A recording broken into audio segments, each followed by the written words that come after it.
everyone, my name's Don and welcome aboard. We're heading into the backlot of Disney's Hollywood Studios. This production area was built in 1988 as a Florida counterpart to the Walt Disney Studios in Burbank, California. We included sound stages, recording studios, high-tech editing rooms, all the tools needed to create movies, TV shows, and radio broadcasts. We've even got our very own water tower too. It's up ahead on the left side of our shuttle. We call it the Earful Tower. It's inspired by the water tower Walt Disney had built for his Burbank studio in 1939. Our Florida tower stands a lucky 13 stories high, and we added our own creative touch, a giant set of Mickey Mouse ears. If you wanted to wear those ears, you'd have to have a hat size of 342 3/8. Up ahead, after the next bend in the road, you'll have a perfect opportunity to take a picture of this famous icon. In the world of entertainment, every project starts with a screenplay and a lot of creative ideas. A production studio is where the ideas of writers, producers, and directors are transformed into an on-screen reality. Within these huge spaces, filmmakers can literally create their own worlds. Our Florida sound stages are soundproof, weatherproof, and most importantly, air-conditioned, all vitally important for the cast, crew, and equipment. Many of the crafts needed for filmmaking are located right here on the lot. On the left, we have our own greens department. It grows flowers, trees, shrubs, and topiaries. A few well-placed plants can cover up empty spots in the set and add a touch of natural beauty to a scene. On the right are two of the aircraft from the 2001 blockbuster hit Pearl Harbor. These exact full-scale replicas of P-40 fighters were used in the special effect fight sequences. Of course, many of the planes you saw flying through the aerial battles or sitting on the ground weren't real at all. They were created entirely within a computer. Oh, keep your cameras focused to the right. We're coming up on that perfect angle of the Earful Tower I told you about. It's a true masterpiece.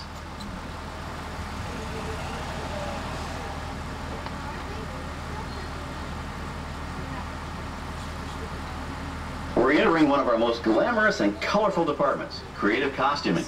Every star has to have just the right wardrobe, and it all begins here with a designer's sketch. Our team of designers, seamstresses, and tailors can turn 1.5 million yards of fabric into over 25,000 costumes every year. Many of these costumes will become part of the shows and attractions of the Walt Disney World Resort. In fact, here in Florida, we have the largest working wardrobe department in the world. Why, Mickey Mouse alone has over 175 different outfits to choose from, while Minnie Mouse keeps more than 200 unique costumes in her wardrobe. On the left are costumes worn by the stars in recent studio productions. You'll probably recognize some of those costumes from the big screen. Every story needs a setting, and our design staff can create just about any place a script calls for, from an urban city street to a remote desert canyon. On the left is our scenic shop where large-scale sets and props are built. Our team of set designers, carpenters, artists, and engineers has created caves and caverns, game show sets, even replicas of the U.S. Supreme Court and NASA's Mission Control, all on our sound stages. The shop also provides sets and props for our shows and parades here at Walt Disney World. The same skill and craftsmanship that goes into a movie set can also be used to create magic for our parks. Either way, it's all about making dreams come true.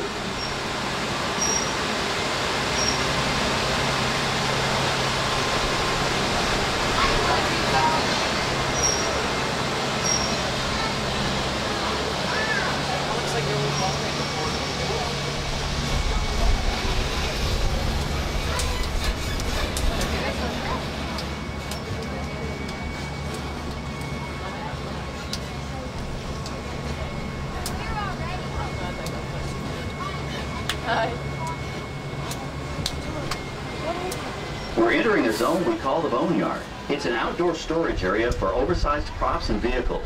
Cars, trucks, boats, planes. We often save these props in case we need them for future productions. In this backlot collection, you'll typically find real working vehicles, non-working mock-ups, and even large-scale miniatures used in special effects shots. For example, that jet plane is from the 2005 action thriller Flight Plan. Large-scale models such as this one create a more convincing illusion on camera.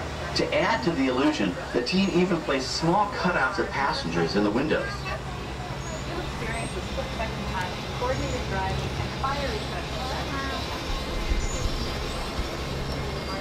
We're now passing by the sets for our Lights, Motors, Action Extreme Stunt Show. On the left, you may catch a glimpse of the Mediterranean fishing village that sets the stage for this thrilling attraction. We'll get a closer look at it soon, but for now, we're approaching one of the largest standing sets on our back lot. It's over on the right. It may not look like much from this angle, but it's pretty spectacular on the other side.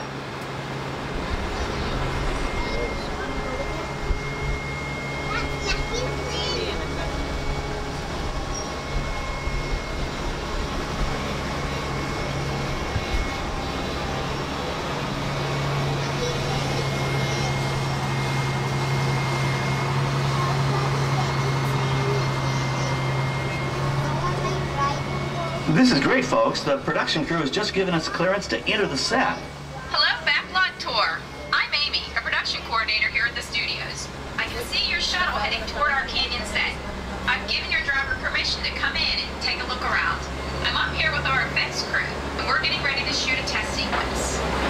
Oh, on the way in, you're going to be crossing a wooden bridge, and things may get a little bumpy, so please, hold on to your belongings, especially hats, cameras, and glasses, and keep an eye on any small children in your party. And of course, please remain seated at all times. Welcome to the set. As you can see, we brought the bare, dry deserts of Southern California to green, typically humid Central Florida. This set is based on real locations that our production designer took pictures of. Our set crew spent about 6 months building the canyon, but we've used it for a number of TV shows and specials over the years. For our upcoming production, the script called for a tanker truck. We found this one in our boneyard, but it was too big to drive into place. So we picked it up with a crane and set it down here. We're up on the overhead platforms, and I see our director has arrived. As soon as the rain effect is ready, we'll begin the sequence. This sudden shower is really just a special effect. We rigged up a series of water nozzles just above your tram. The water sprays in a crisscross pattern to create a sense of depth, but this storm only covers the first few feet of the set. That's the canyon. E1, thank you. Okay, it's showtime. Everybody stay seated. Hang on to your belongings and watch your children.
All of that water will be pumped right back up to the top for the next take. We shoot some of the water through air cannons for an extra dynamic effect. Those air cannons are powerful enough to shoot a basketball over the top of a skyscraper the size of the Empire State Building. To top it off, our shuttle was sitting on hydraulic shaker cables. They provided the shaking, rattling, and rolling sensations for the scene. The entire sequence can be reset in 3.5 minutes. That's just enough time to bring in the next shuttle. Well, I've got to get ready for our next take. Thank you all for being part of the action. Hey, I'm needed back enjoy the rest of your tour. Okay, well, thanks, Amy, for giving us access to the set. On the right, we have an authentic piece of Disney history. That Gulfstream 1 was known at airports across the country as November 234 Mickey Mouse, but we just call it the Mouse. In 1964, Walt Disney and his hand-picked team used this plane to scout locations for what he called the Florida Project. Soon, they secretly began purchasing thousands of acres of land, which became the Walt Disney World Resort in 1971. During the creation of the resort and later Epcot, the Mouse shuttled studio executives and Imagineers between Burbank and Orlando, making it the most used executive aircraft in the country. Appropriately, the Mouse retired here in 1992. As Walt used to say, it was all started by a mouse. In this case, the 234 Mickey Mouse. On our right, we once again sweep past the magnificent Mediterranean village of our lights, motors, action extreme stunt show. This high-octane attraction is based on the hit show from the Walt Disney Studios Park in France. In this action-packed production, you'll feel like you're right there on the set during the filming of a spy thriller, complete with custom-built cars, motorcycles, even jet skis. You'll experience the split-second timing, coordinated driving, and fiery special effects that make action movies a real blast.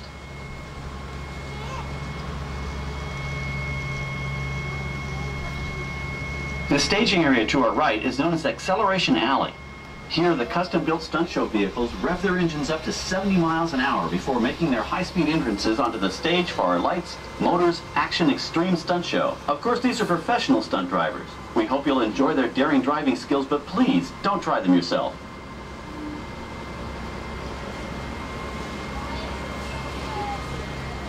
Ladies and gentlemen, everyone standing here in our little town, please give me one second. On the left, we've reached our second boneyard with more historic props and vehicles. When we reuse older props in a new production, they're often refitted with custom parts and given a whole new color scheme. You might not even recognize them the next time you see them on screen. For instance, coming up is our friend Herbie the Love Bug. He went through a special demolition derby makeover. Those dents and dings were added on purpose, but he can be polished up as good as new for his next starring role. Oh.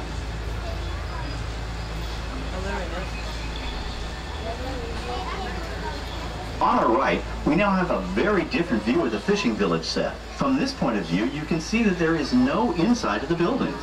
They are just false fronts or facades.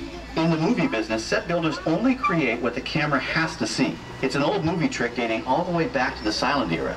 To add to the sense of realism and avoid the cost of set building, many of today's television shows and movies film on location in cities and towns across the U.S. But out in the real world, you've got to contend with noise, traffic, crowds, and various visual elements that may or may not belong in your film. Here on the backlot, we can avoid these problems because we created our very own flexible urban environment. Our Streets of America facades can stand in for a small town or a giant metropolis. As we come around the last corner on our route, we'll see the skyline of New York City in the distance. It's really a series of painted flats, expertly designed to fool the eye and the camera. We can dress and decorate these streets to look like any city we want, from Chicago to San Francisco. Depending on the choice of vehicles, props, and costumes, we can even turn back the clock and set our story in a different time. And what's more, these sets are built with Florida weather in mind. They're made to withstand 100-mile-an-hour winds. You're welcome to visit our Streets of America anytime during your visit today and get an up-close look at the skills of our set designers and builders.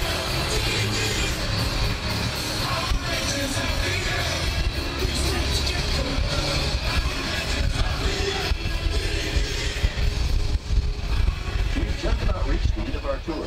Our final stop is the American Film Institute Showcase, where you can see the actual costumes and movie props used in some of Hollywood's most famous films. There are some pretty amazing items in there, so feel free to take all the time you like. Please stay seated until our tram comes to a complete stop and check around you for any personal items that may have fallen during our trip. Well, as they say in Hollywood, that's a wrap. Thanks for joining our backlot tour, and we hope you'll come back to visit us again soon.